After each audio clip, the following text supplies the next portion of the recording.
It's fine. So we're going to go ahead and get started into the WoW walkthrough tonight. This is how to use Warcraft Logs. My husband's walking by. So first off, we're going to go over a couple of vocabulary words.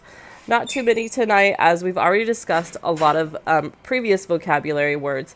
If you have not checked out any of the previous WoW walkthroughs, we can definitely get some links to those either through Susie's stream, Susie Live, or my own stream, MaMaMoontears on Twitch.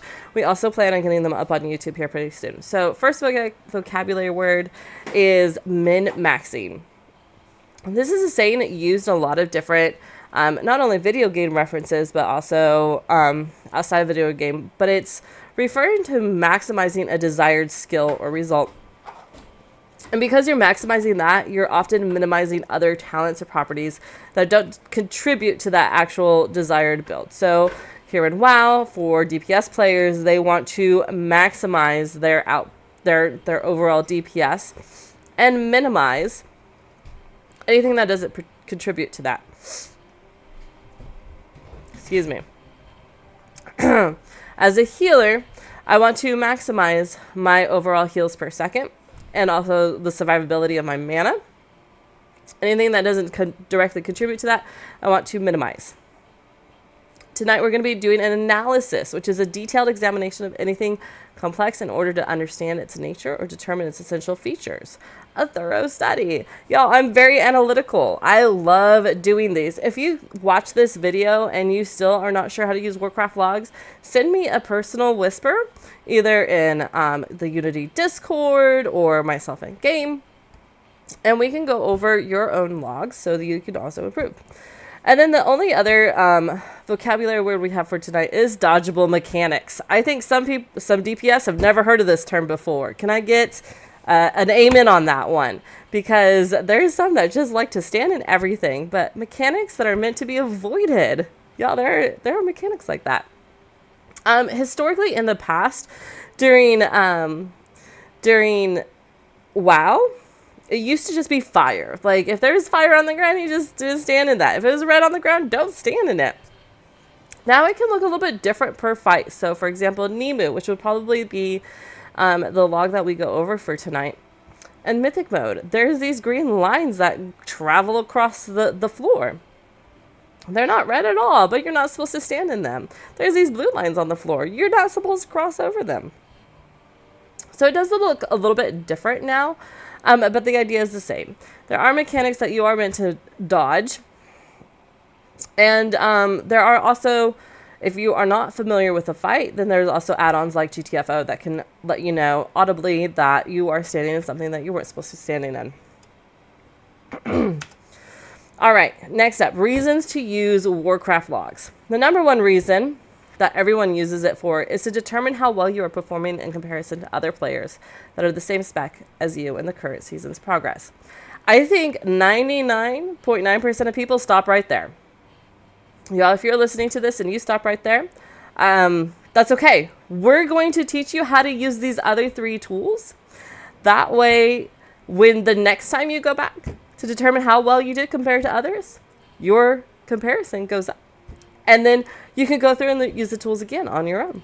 Your comparison will go up. So don't get stuck on this one. If you just go and look at your parses and then close out of Warcraft Logs, you're doing it wrong. The other reasons to use it is to check the most used talents for your spec in any given raid boss fight or even in Mythic Plus dungeons. I showed you all how to do this during the talents and spec. While walkthrough, we can definitely do a quick one again tonight though, because it does look a little bit different if you're just doing log to log comparison, which we're going to do tonight. You can also determine if you are performing dodgeable mechanics, that new vocabulary word there for some people, well enough to not cause added stress on your healers. Why don't we want to cause added stress on the healers? That way they can conserve their mana. The last healing they have to do, then the more likely that your HP is going to stay up and the boss's HP is going to go down, right? That usually ends in a KO for the boss and not a KO for you. And then you can also get a side-by-side comparison of cast percentages and timing to fully evaluate areas in your rotation, cooldowns and priorities to determine areas of improvement in your DPS or healing performance. Y'all, this is when we're going to deep dive. This is when I'm going to show you how you can really compare yourself to others to figure out what you might be doing wrong, where you can improve. All right. For those of you that have never used Warcraft Logs before, there is a possibility of skipping this because you probably have been logged at some point in time and didn't even realize this. But if you want to consistently log yourself, so if you're going and doing Mythic Pluses and you want to have the logs for that uploaded, a lot of people don't upload those logs. So you might want to start setting up your own Warcraft logs and logging them. Or if you're a raid leader, or your raid leader has approached you and said, hey, I would like somebody to start doing logs. Are you capable of doing that? You might want to check out these steps. It's very simple. You go to Warcraft Logs, you download their log uploader, you slide into the client, and then actually, this is why I have WoW opened up. We're going to go ahead and swap on over to my shaman here, just so we can show this. If you go to your exit menu and then to your options, it's down here, and then you go down to network. You want to make sure that you have your advanced combat logging checked in order to do your log upload. So that is the main thing there.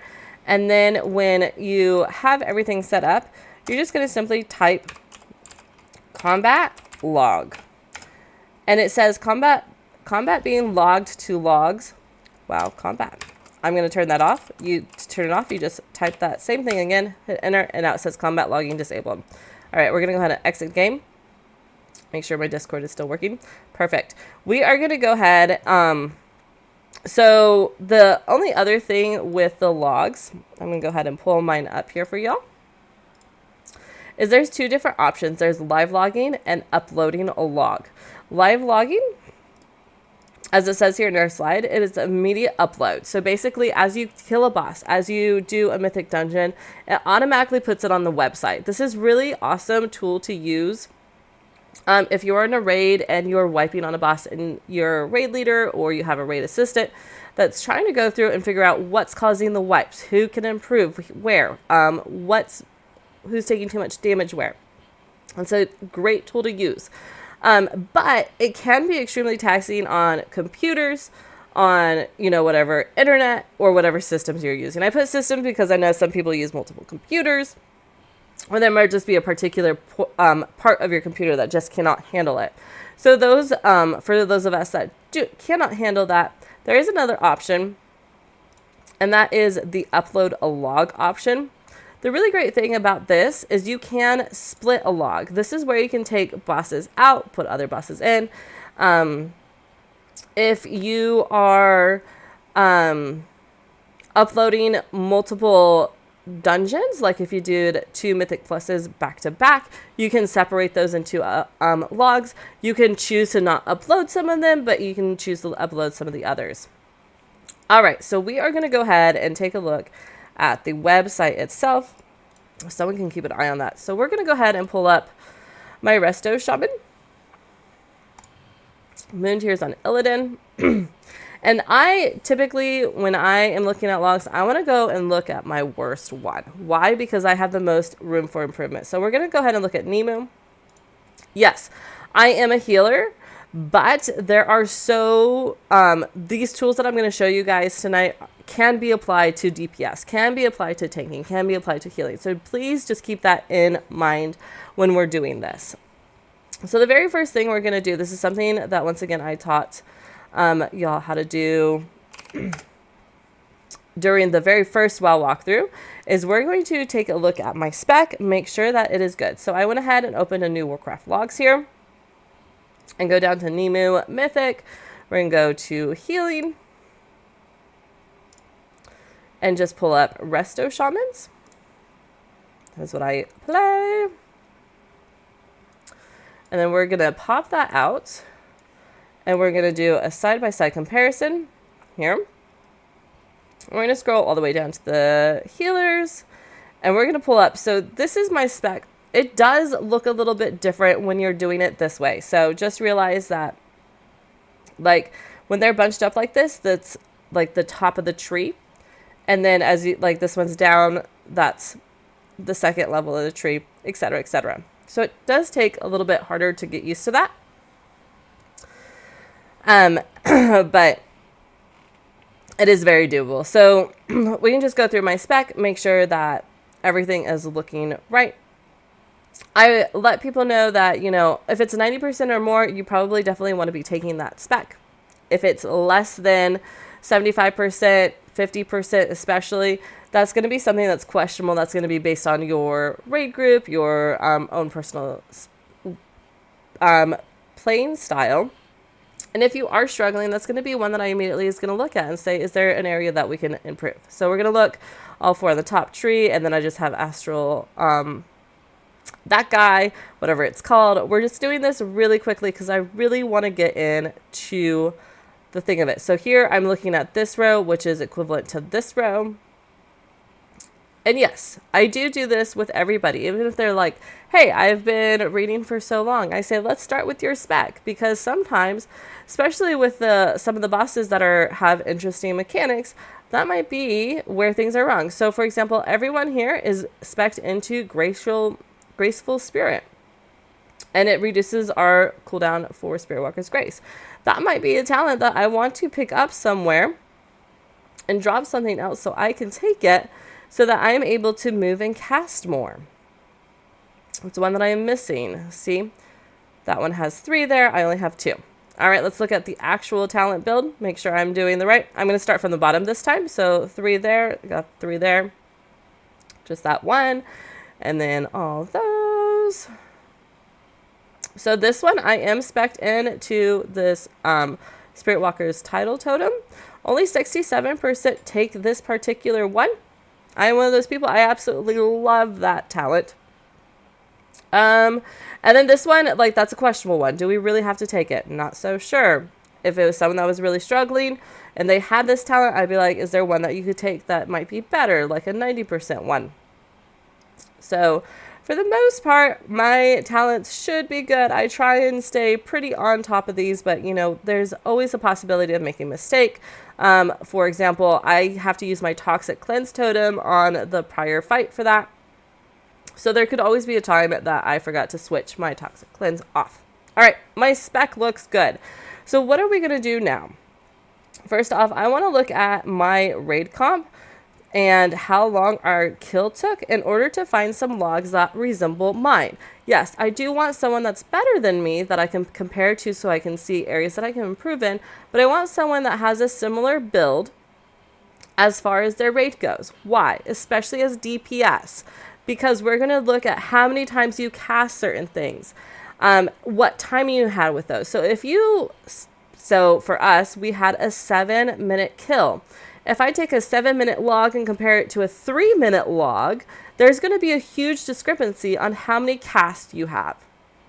And that will also show the percentages of how much damage it's doing, but it's a lot easier to compare cast per cast, because sometimes those percentages of damage might be due to the fact that they just have better gear. And so I want to be able to see that quickly. So that's what we're going to look for. Also, if you are looking at your own logs and you're seeing that you're dying a lot, we want to figure out what's causing that first. All right, so this bad boy, I'm going to go ahead and pull this up all the way. So I am looking for a group that has about a 7-minute kill time. My personal item level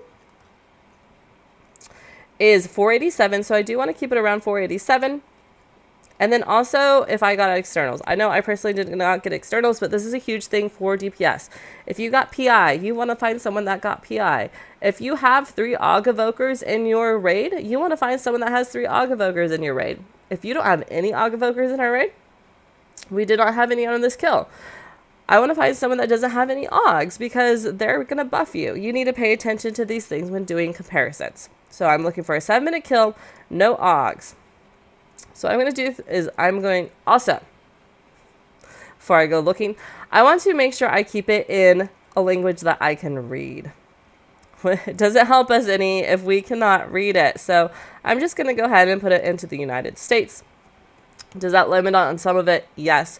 But at the same time, it's going to give us a better idea. I usually pull 3 to compare to. I want to grab someone from the top 3 because we do want to look at the best of the best, exactly what they're doing. So we're going to go ahead and go with, see, these people all got, oh, they got innervates. I did get an innervate. We're going to pull up Sundaria. I'm horrible at names, y'all. I'm glad these people aren't listening at least. And then I want to find some 7-minute fights. So right here we have one from Sham Raggedy, 7 and 4. So we want to compare there. Something else too is you could look at your trinkets. So I'm using Tearstone and Sea Star.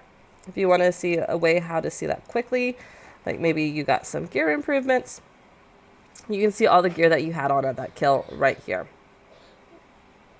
So going back over. I'm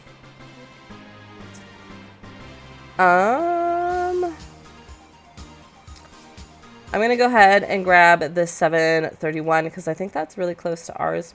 I think ours was 740, 730, 714. Okay. Maybe not the 731.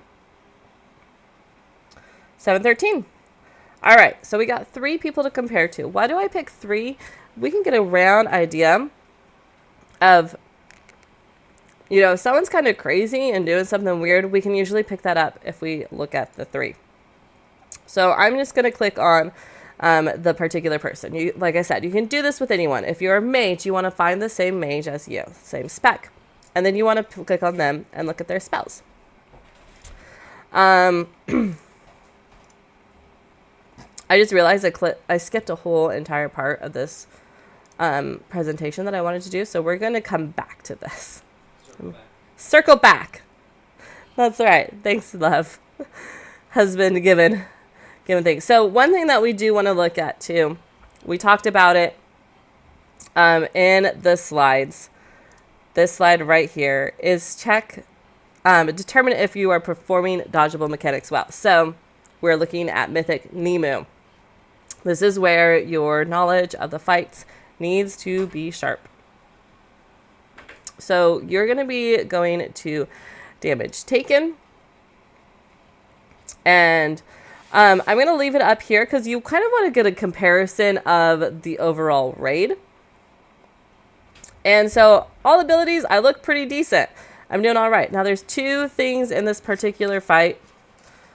My sticky note's gone, but one of them is Vortex. Verdant Matrix, not Vortex. Verdant Matrix. This is what happens when you run over the lines. And as you can see, I already pop up. I'm pretty high up there, and I don't have to run that often. So it looks like I'm not doing this mechanic very well. But I do know that I also focus on getting the blooms really well. So the more that you move in and out of the lines, the more damage you get here. So I have to ask myself, am I dying often? If I am, and I'm at this point on this list, I would be like, I need to stop doing this as much. Luckily for me, I was not dying often, so I did not need to worry about that as much. Like I said, if I was dying often, it'd be a completely different conversation with myself.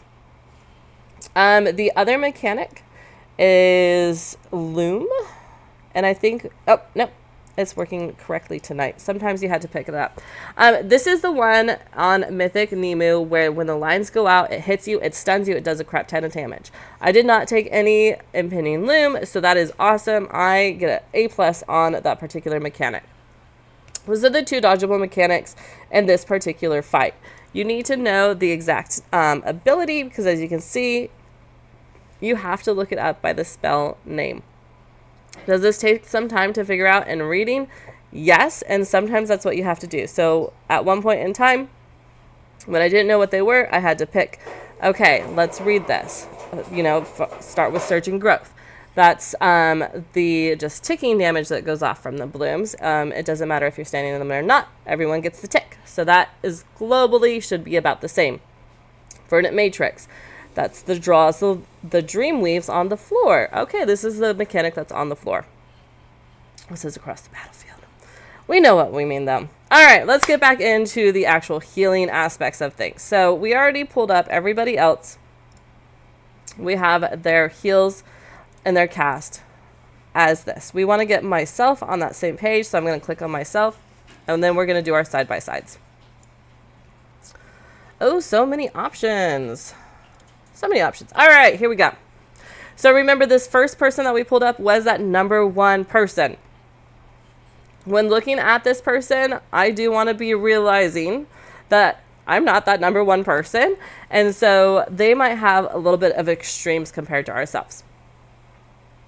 The first thing I'm going to see is for 1, they cast half as many chain heals. And why is that? Because their fight was only 5 minutes long versus my 7-minute long fight. So that is a discrepancy that you can see just already in comparing. Now, if I go and look at the other 2 people that also had 7-minute long fights, this person had 47 chain heals to my 61. And this one also had 47. So gauging by that, if I'm comparing to these 2 people in the top 100, I'm going to say my chain heals I'm casting it a little bit too much. Their hits was 244. So this would be an example of, are they bouncing well or not? 237. Mine hit for 293. So mine might not be bouncing as well. So there might be some opportunities where I'm casting chain heal when maybe a specific, like a healing surge or healing wave, might have been a little bit more appropriate. Going back, we can already see the restorative mist is way higher on this person compared to mine. Mine only did 19k heals per second. Theirs did 48 heals per second. Now this is where specifically when you have class specific knowledge, it can be a lot easier to look at these and decipher. So this is when you turn into the water ascendant and it duplicates all of your heals. Either their ascendance is better timed, their cooldown ascendance, or they're getting a better ascendance proc than I am. And we can look at our cast later on to see if that might be the issue.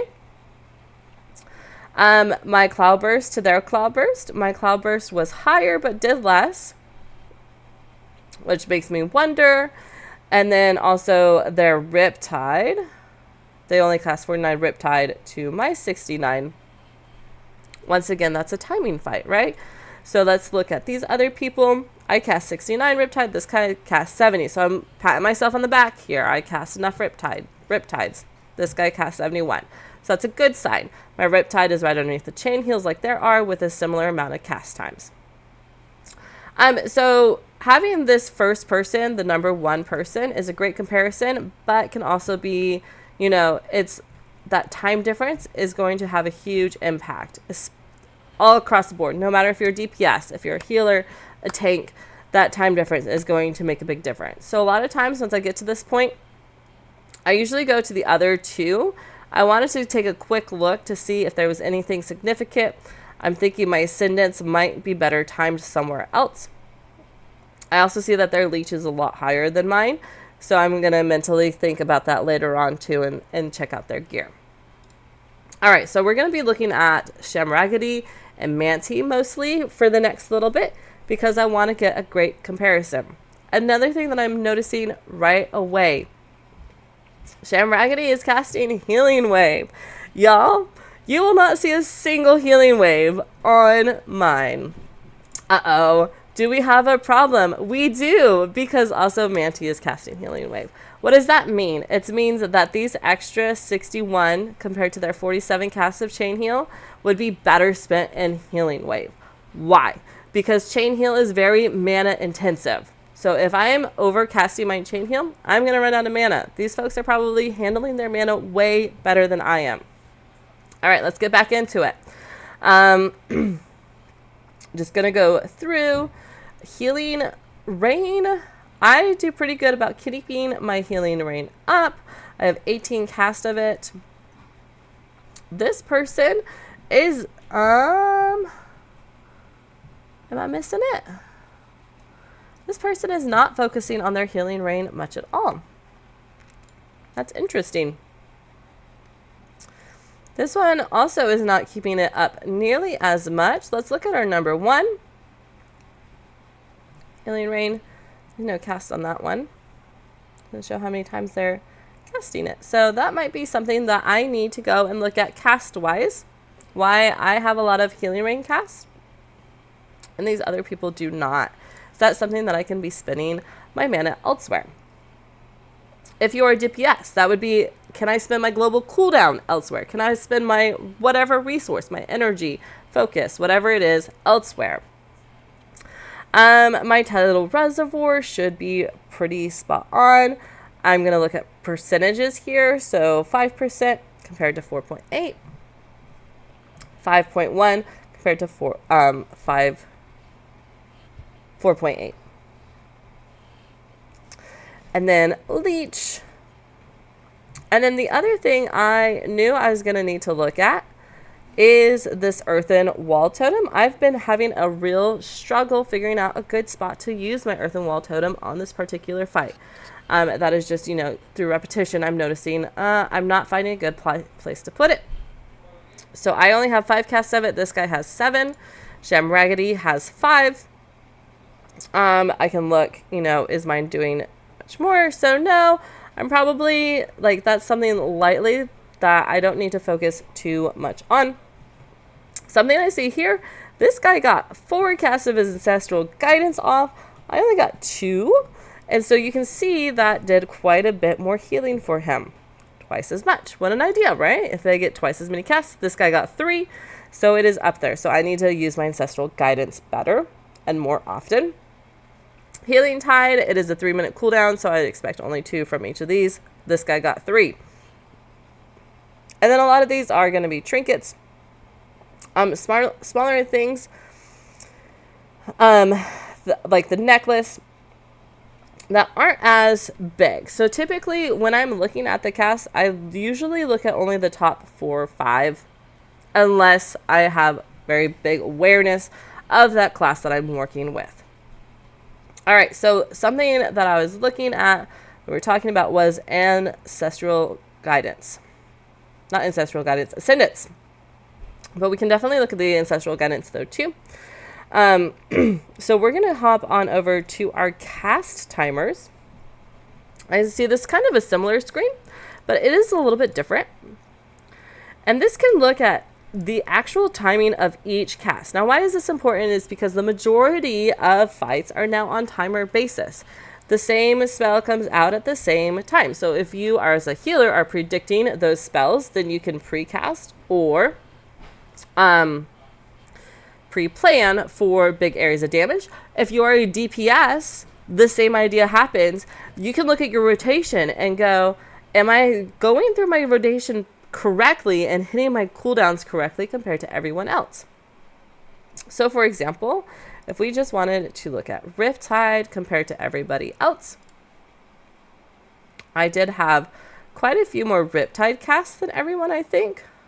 No, it was the chain heals that I had way more of. So looking at Riptides, these should be clear across the board. If I had a big gap in Riptides like I do here, I'm going to question myself why. This guy's not using Riptide nearly as much, but also he only has a 5-minute fight, and he's very calculated with that. See how they're evenly done. I'm guessing this person is going Riptide and then chain healing or healing wave, because that is the way our tier set plays. I wouldn't know that if I didn't know my class. But as someone looking at the logs going, all right, this guy's very mechanical on this. What is he doing between?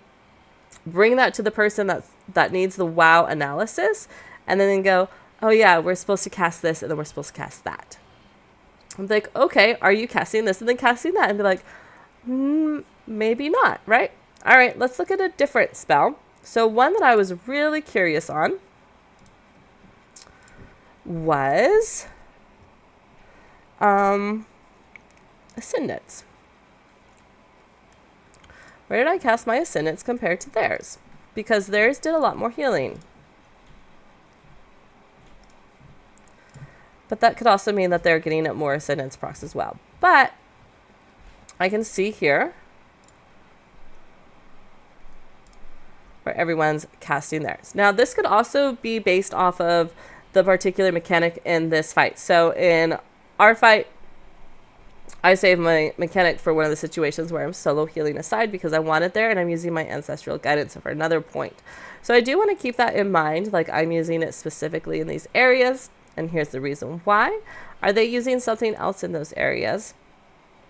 So the main point that I'm solo healing is right here. So I'm going to see, like, it's hard for me to compare unless I do like where I go through and look at where they're standing, which honestly does take a little bit of time and is something that we're probably not going to have time for tonight. But you can see there's different points where everyone is casting their ascendants, which tells me that these folks might just be getting better luck of the draw as far as their ascendants procs.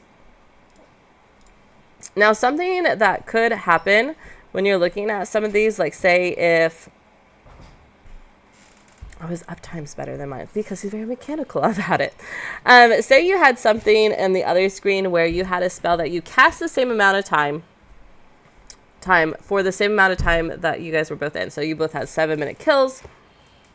You cast it 40 times. The other person cast it 40 times. But what if yours is only doing 10k heals per second or DPS and the other person's is doing 20k heals per second or DPS? Guess what that probably is going to be? That's going to be a gear issue. So then you pull them up by gear. So these people are all casting Healing Wave. And so that is probably something that I need to start doing. That's not how I wanted that to pull up at all. There we go. And if you scroll over these two, you can also see who they're casting them on. And so each time I'm seeing it's on one of their DPS. So it's probably someone that's running out. This one is on their Demon Hunter. And this guy is also using Healing Wave. He's also casting it on DPS. So these are probably situations where someone's dropping out of mechanic, dropping away from the group, so Chain Heal would not bounce off of that person. So I need to get better at that. I didn't use Healing Wave at all. So now I know next time going into this fight, I need to be more conscious that when people are not stacked in well, I need to use Healing Wave in order to spot heal. There wasn't really anything else. Oh, the earthen wall was something else I wanted to look at compared to everyone else. Come on. Go back. Earthen wall, because remember, I was having a hard time figuring out when I should be casting this. Alright, we'll look at the big guy first. So he's using it almost off the rip, which is kind of similar to mine. And then a little bit mechanical. Now, if I was to pull off my World of Warcraft, I could see my timers and look at what mechanic is coming out at exactly these times to figure out why he's using it here. My guess is it might be when the red flowers are coming out in order to keep the melee DPS, because that's when I started to try and cast it. Once again, and this is one of those instances where you can go through, is everyone casting at the same time at a certain point? Because then you know that there's a mechanic there that it is used really well for. So both of these had one at 2 o'clock, 2 minutes into the fight. So there's probably something there that I should probably use my earthen wall for. And then kind of close to 6, there's probably something again there. This would be a time where you'd go back, pull up World of Warcraft, look at your timers, or if you have a spreadsheet that has all the timers out, what abilities coming out there that I can pre-plan for. I think those were the main parts of the Warcraft logs that I really wanted to show you. I know that Susie mentioned watching back on replays and like how everyone is standing, which is a great tool for the raid leader to use. If you wanted to do that, you would go into mechanics, replay. And you can go through and watch where everyone's at, where they die at. This is a great tool to use as, like I said, a raid leader or maybe a healing leader to see where people are dying at. Is it because they're out of range or they're not doing mechanic well? Now, if someone were, so you can see everyone's here, everyone's spread out. This would be a great mechanic as a raid leader. Is everyone spreading out? Do we have too many people on one side? So something that you can notice about our particular comp, we do have 2 shamans in this pool. I stick to the right side, and our other shaman sticks to the left side. And then we kind of had our priest a little bit in the middle. Replay can be really fun, but at the same time, what can you get out of it? So you can see these people are going out and dropping mechanics. This is when I should be healing waving someone instead of chain healing. So that's just an example of the replay. Is this one that I particularly use when doing WoW analysis? Not so much unless you're having a problem dying. So those are the main things I use for WoW analysis. Now, if I looked at these folks on my comparisons, and the main thing I was looking or seeing, let me pull this back up. I mentioned this. And by the way, I stay in the analysis. If you do the compares, it changes the way that things look. So if I was in the screen, and you can't do the percentages as well. None. I was in the screen, and let's look at these other people that are like more the same. Okay, so if I saw that chain heal, no, Riptides, because our Riptides were really close. So they cast 70, I cast 69. I did 41k, and they did 41k. If I saw a huge discrepancy there, if I did 70 Riptides, this person did 70 Riptides, say he did 41k heals per second with them, and I did 20k heals per second, there my mind is going to go, what's wrong with my gear, because something isn't right there. If you're casting the same amount of things and you have a huge discrepancy for the heals per second and DPS, is most likely gear, or for DPS, it's probably a rotation issue. If they're casting things specifically in a huge burst, where they have increased damage done because they pop cooldowns, and you're not doing that, there's going to be an issue there. That would be where we look at the cast timers. Another thing that I wanted to show really, really fast is our uptime on buffs. So this is also huge to look at for a lot of the different classes. So they are taking Earthen Elemental. I do not take Earthen Elemental. That could be a thought process. Should that be something I'm taking? One buff that we do have is our Earth Shield. Defensive buffs. I'm not seeing mine right away. Oh, because under healing. So under healing, is my Earth Shield up enough on myself? I'm going to go through. Defensive healing. It's under healing. Earth Shield. So theirs is up 66%. Mine was up 60%. So that's a little area that I can be a little bit more conscious of. Looking at buffs here. Same thing, you know, your mana shield, your trinkets. You can look at your procs on your trinkets. Is it just a matter of the fact that they're getting better RNG on procs on trinkets?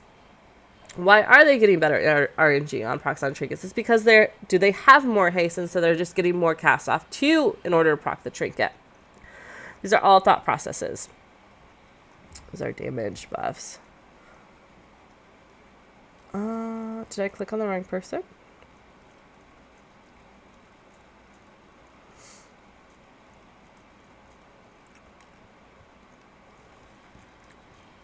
I don't know if this is under everybody. Buffs. Earth Shield. This person's was up 96% of the time. Did I click on him, or is this the whole raid? Because this is a lot of buffs. Look, I'm throwing. It's not you.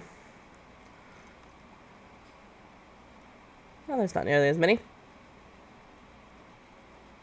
So he has his up 60%. So, like, that's not something that I need to focus on. The main area that I need to focus on after going through my log analysis is casting Healing Wave when it's appropriate, not overusing Chain Heal, which is going to conserve my mana. My Earthen Wall use was not too shabby, actually, but my Ascendance use was not amazing. Oh, and that's something we can check here because ascendance is right there. How much do they keep ascendance up? 11% compared to my 12%. Where is yours? I'm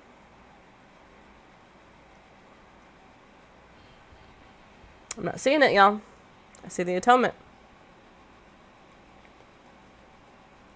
This person does have a source of magic, too. I don't think I had source of magic. So that is something to consider. All of their healing is just going to be increased by 3%. But that's also why we look at our cast and not just our overall healing done. I'm not seeing their ascendance at all. There it is. They had an uptime of 14% compared to my 12, a little bit more. And this guy, we didn't even go into buffs. We'll check it out. Was it the whole rate again? This guy had an uptime of his ascendance by 15%. So they are getting much better RNG, which is at, I'm then going to go look at my, so we can cast ascendance, but we can also get it procced naturally. So I'm going to go through, look at why mine procs. Is it because I'm low on haste? If it's like something where it's like spells, just casting spells, then I'm going to go and pull up this particular person and look at their Raider IO. So let's go ahead and do that real fast just so that we can see, like, is this person using something way different from me? Dari, it is a shaman. Ooh. Do we have funny eye or do we have regular eye? We got a regular eye. This guy has 2 shamans. We have a shaman lover, I believe. So I'm going to look at their gear. So they do have sensor and pips. So I do know his trinkets are different than mine. I guess we could have looked at their gear too here, huh? That'd be easier. That'd be easier. So they're using the same gems that I am using. They are enchanting into leech, which I also do. And then I'm pretty sure I have waking stats as well. So those are things that you can all use on Warcraft Logs.